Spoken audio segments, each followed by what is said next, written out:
Vamos ler a fonte para saber o assunto que se trata. Ela comenta no seu título, Panelas que muitos mexem. Essa fonte ainda fala que é uma literatura de cordel. É importante explorar esse tipo de fonte, o Enem gosta muito disso.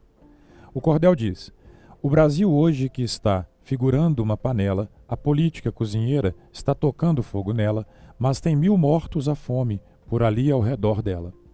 Foi mesmo como a política desse governo atual, o Brasil é a panela, o Estado bota sal, o município tempera, quem come é o federal. Antes mesmo de ler o comando, vale a pena ressaltar, especialmente na segunda estrofe, que ele fala que foi mesmo como a política desse governo atual. Esse governo atual, em que você tem o Brasil como uma panela, o Estado, no sentido do governo federal, bota o sal, o município tempera, quem come é o federal. Sugere, então, um entrelaçamento de interesses do governo federal e das instâncias municipais, regionais, que é típico da República Velha. Isso fica mais claro no comando. Escrito em 1915, então a data faz a gente pensar realmente no contexto da República Velha. O cordel apresentado anteriormente ironiza a República Oligárquica Brasileira. Tem, portanto, aí um tom de ironia, esse cordel, sobre a República Oligárquica Brasileira. E o que é enfatizado? A. Os efeitos da crise do encilhamento.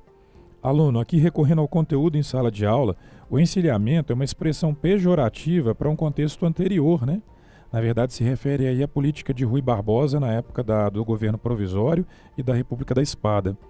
E aí o encilhamento vai ter mais efeitos de crise no que diz respeito às crises econômicas, ao meio urbano, às falências das empresas, e não necessariamente a esse arranjo político citado no cordel. A letra B fala que enfatiza o funcionamento do voto de cabresto. Bom, existe até uma possibilidade de nós pensarmos que nesse arranjo citado na segunda estrofe, tem um desdobramento para o voto de cabresto. Mas penso que esse arranjo entre Estado e município, que está sendo salientado de forma mais objetiva na segunda estrofe, pode ter alguma resposta mais específica. Ou seja, o voto de cabresto tem a ver com os acordos políticos da época, mas muito típicos do coronelismo. O cordel precisava então salientar mais o coronelismo.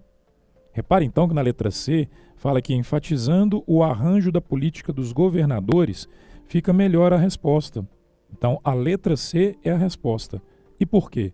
Porque essa política dos governadores é justamente o arranjo que se dava entre o Estado, por meio dos presidentes da República e os governadores, e os arranjos municipais, com o governo federal se dando bem pela presidência da República. Isso faz a gente lembrar então daquele pacto entre mineiros e paulistas, na chamada política do café com leite também, mas faz principalmente lembrar um acordo entre as instâncias estaduais e municipais. A letra D fala que está enfatizando a repressão contra os movimentos sociais.